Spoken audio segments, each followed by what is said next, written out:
An-32P je špeciálne upravený taktický transportný lietadlový systém, ktorý sa premenil na efektívne hasičské lietadlo novej generácie. Vznikol ako odpoveď na potrebu vyššej kapacity, manévrovateľnosti a presnosti pri hasení rozsiahlych požiarov, a to aj v náročných podmienkach. Stroj dodnes považujú za významný míľnik vo vývoji špecializovaných leteckých prostriedkov pre hasenie požiarov. Sledujete Lietam v tom tiež a mojím hosťom je Oleg Maximov. This is a new generation firefighting aircraft. What makes it extraordinary or unique, exquisite? You mean about our aircraft, Antonov An-32? Yes, because first of all, we can take 8 tons for extinguish fire. Because when you use helicopters or small aircraft, tractors or another, they can take 3 tons. So we are useful more than them, and we can make more effective for extinguish fire with our capacity. And how about your personal story? How did you get to be a pilot of Antonov? When I was 6 years old, my father, he used to be a flight engineer. He took me with him on his job. He was flying Antonov An-32, Antonov 26.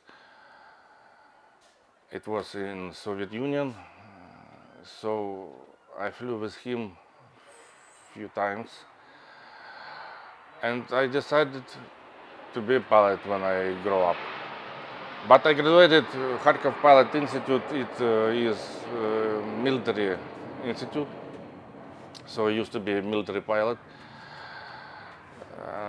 Then in 2004, I was retired. If you know, Lviv crash was avia show, if you remember, Sukhoi 77. And then many pilots were retired. Then I graduated Kirovrad Pilot Academy, and I started to work Antonov 24, its passengers. Then I used to fly Antonov 26 in Africa, in Asia, Afghanistan. I was working in a company for 10 years on Antonov 26, but then they changed their way. They started to use Boeing, and I was again retired. And after a few months, director of our company, Xena, called me and invited me for Antonov 32 modification firefighting. So now I'm here after 4 years. We are working in Turkey. We have contract. So I was co-pilot, and now second year I'm a captain.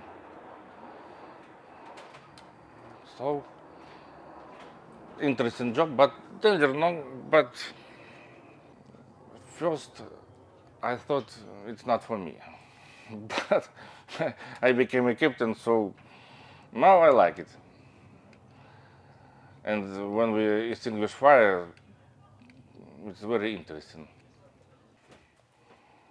But in our job we have many restrictions due to city, villages, some buildings or hotels, beach line, because when we can drop water, we could see many people down there, and it's prohibited for us.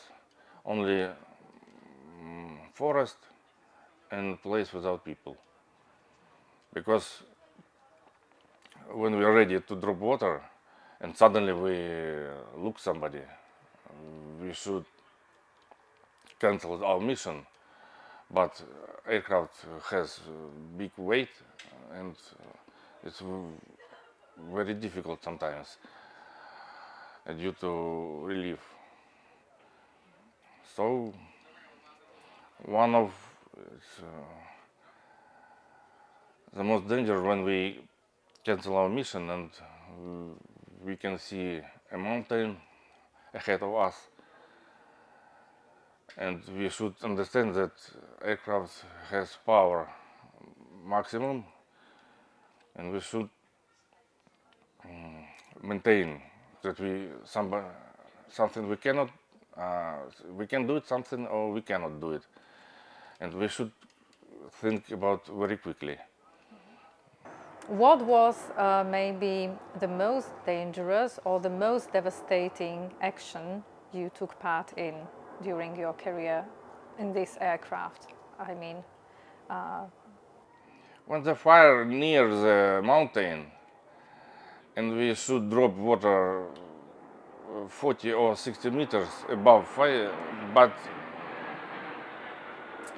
if we can take canyon and fire down there, we can descend, but area ahead of us, it's impossible to climb. So sometimes we should decide possible for us at this point or no. Because we know one aircraft, one crash, it was 1996. Pilots climbing and sun was ahead of us. They didn't see terrain and aircraft was crashed. So when we descend, and we should understand our trajectory for safety flight back. You are having also the firefighters on your board. How many do you usually have there inside this plane? We have one flight operator, it's from Turkish side. He has communication with Turkish monitoring helicopters, and they advise where we can fly. And one or two forestmen, they sit there and they look our job. But if we can take firefighters, no, I have never take in my life firefighters. Yeah, I don't know how many. At what height and what speed can you water the terrain or the ground below? When we drop into the water, we maintain in minimum 40 meters. If we can take less, it's not safety for flight. And what about terrain? It's visual flight, so we should understand. Each captain understand what he can do or no. Because my instructor show me once. We maintain altitude, but we fly to the mountain. We saw smoke when we drop water. We lost 8 tons and aircraft climbing. So terrain was very closely for us. And he used this method when we dropped water, aircraft climbing himself without our help. But it's very dangerous method. Better we should use altitude, safety altitude for dropping and flying back. And how long does it take when you learn that you have to go into the operation or the action? So I mean, the moment there is an announcement that you should fly and the moment you are taking off, what's the average time span? We have 20 minutes for when we received a call, some fire. Turkish side, Turkish flight operator, he gives coordinate for us. We open a GPS map. We understand distance. We should understand what altitude we should take, because when we take water, we should understand that outbound temperature above. If temperature +5 and more, it's good. If temperature about 0, we can receive ice. So we should understand temperature in altitude. And then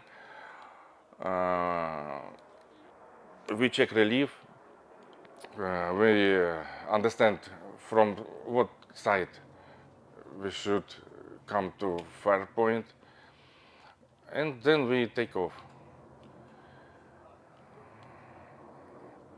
Before, maybe 10 miles, we descending for safety altitude. We preparing for, we extend flaps 15, then 25 degrees.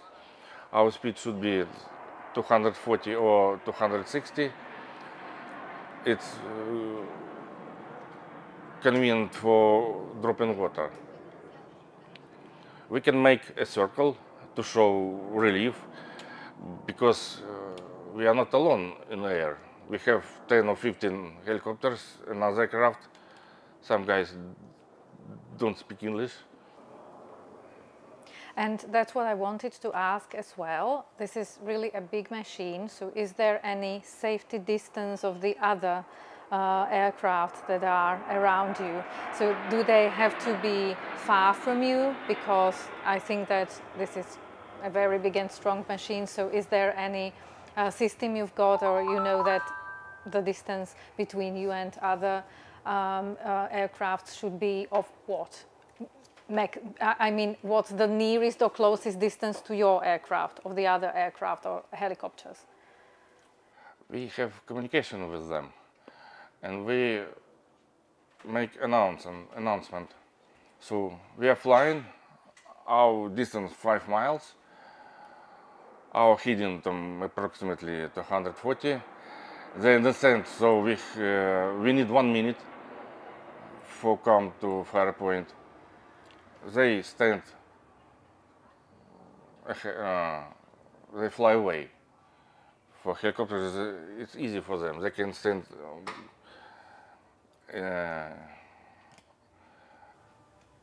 Okay, so it means that you have to be alone in the air at the moment you are operating. Yes.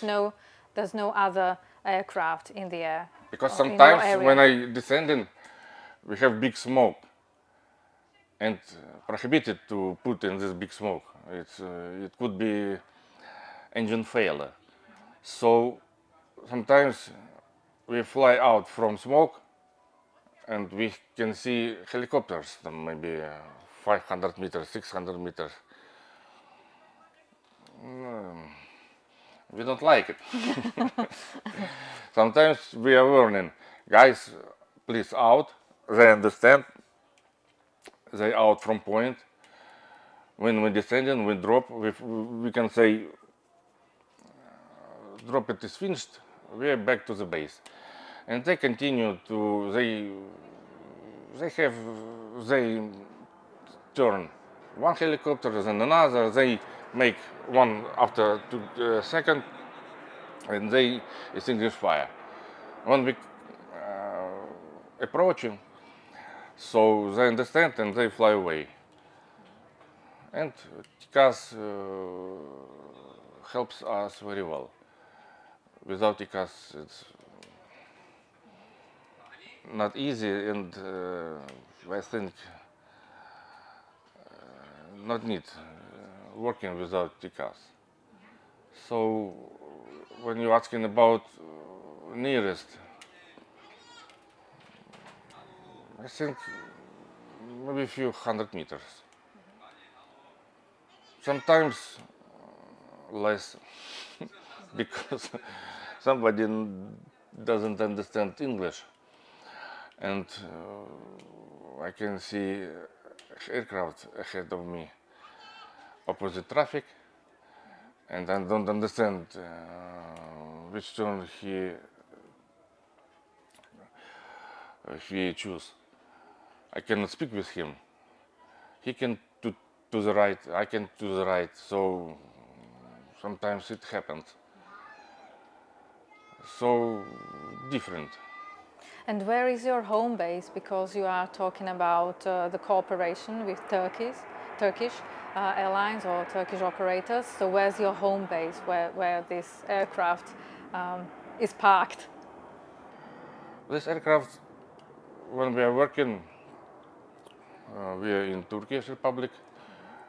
When we finish our season, aircraft back to the at present moment in Trenchant for maintenance, because we should check engines every year.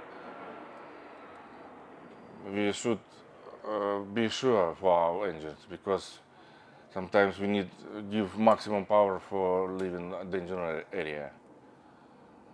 So. And who usually makes up the crew? Two pilots? Yeah, two pilots and a navigator, and we have flight engineer. Pilots checking altitude and visual flight. Navigator, he is dropping. He makes drop by captain command. And how does it work? Is there anything, a bottom you push, just push Yes, the bottom we have a you're bottom, watering? yes. I give order and navigator push. So there are two possibilities, single or double watering? Yes, okay. We have variation single if we have point. If fire burning like a line, it's better for double. One section and small period and second section. So when we come and approaching to the fire point, we make decision, single or double. I speak with the navigator. After making decision, we make low pass and we drop water. Sometimes Turkish pilot navigator, guys better use this variant. So okay, no problem. But sometimes we can say sorry, we cannot do it because we should drop and quickly climb safety altitude. Can you have any additional tanks as well, or do you have to come back? So if you're operating and it's not enough, do you fly back and take another?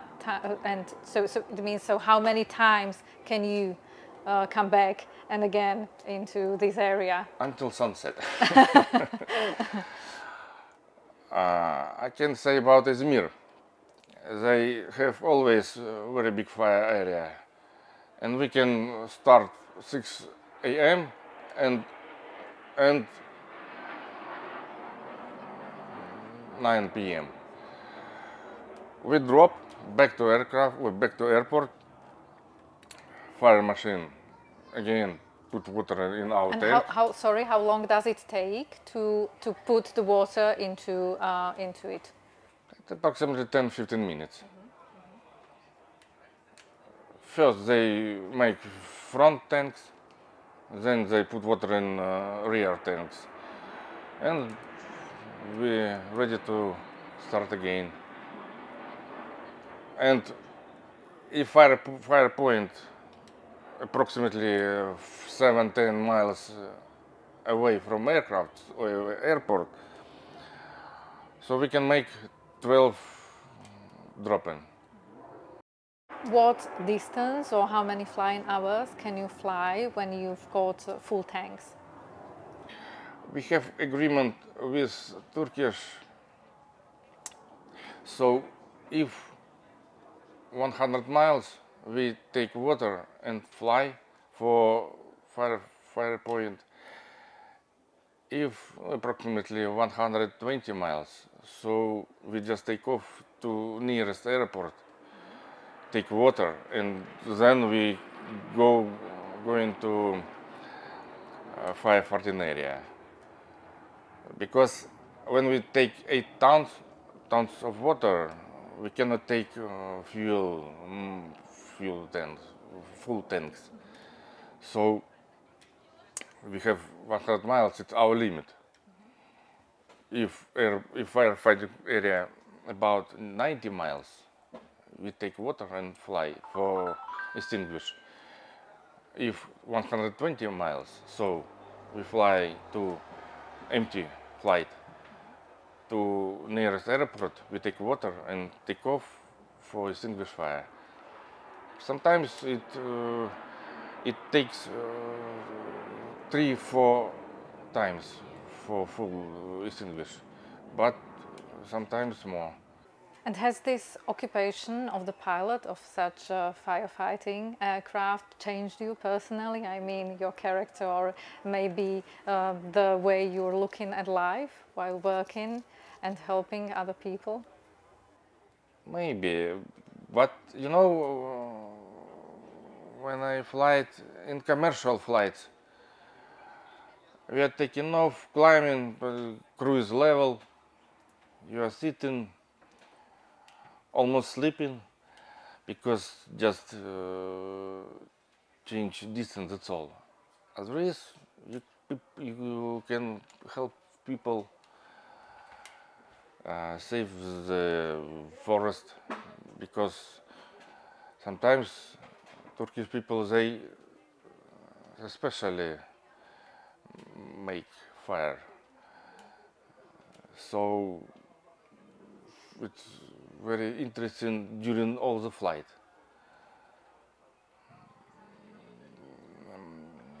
I didn't expect that I became forest. I don't know how extinguishment of firefighters, but for me interesting now this project, and we are glad when we drop water and fire is finished.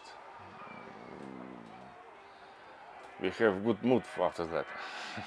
And does this aircraft have autopilot, and do you use it, or? We can use autopilot in cruise level. When we fly between another aircraft, another helicopters, and another mountain terrain, we cannot use autopilot. 2 years ago, I flew from smoke. I saw helicopters. I made right turn to avoid helicopter, and I make trajectory for me. But after 2 seconds, I saw another helicopter with him, just like in our show. It was like pair, and I flew between them. When I turned to base, I saw another aircraft, opposite traffic for me, very close. And I said, guys, too much for me today. So no one autopilot can avoid so quickly to another aircraft. You should make manual with autopilot. Only just if we have 50 miles or more, we maintain cruise level. We make autopilot on for making decision, when we use tablet in GPS map for 3D version of relief, and we try to make first decision from what side we can approach to fire area. But sometimes we understand that mountain is the biggest, and we cannot use this way. We come in, we can see, we can change decision, and then we make a decision for a drop in water. But sometimes if it's far from our base, we should understand we have not much fuel for making few circles. So we should make it quickly. That's the job. Because of the fact that your occupation and piloting is quite dangerous, do you have any pre-flight rituals or talismans with you? For me, actually, I don't have any talisman. Sometimes we cannot say some words, because when we can say, "Oh, it's easy," be sure it's for all day long. So we just, fire, it's okay. But maybe if you can ask flight engineer, or maybe co-pilot, maybe another pilot, they can some mind about dangers of flight, and maybe he can pray or maybe do something new. I don't know. In aviation we have it. Everybody have some insights for safety flights. He can make somebody makes some moves, moving, somebody works. So innovation it's every day, and not only firefighting pilots. I think in passengers, cargo aircraft, they have the same situation. First of all, it's safety. So when we are taking off, we should make a landing. So for me, I cannot remember. Maybe just sometimes I made, but now somebody maybe make first step by left foot, maybe right foot. Who knows? I didn't ask. Okay, so thank you very much for You're the welcome. interview. Bye. Hovorí sa mu aj fire killer, teda zabijak požiarov, a myslím si, že oprávnene. Stroj An-32P je nesporne fascinujúci a užitočný zároveň. Lietali sme v tom tiež na piešťanskom letisku s Olegom Maximovom. Dovidenia.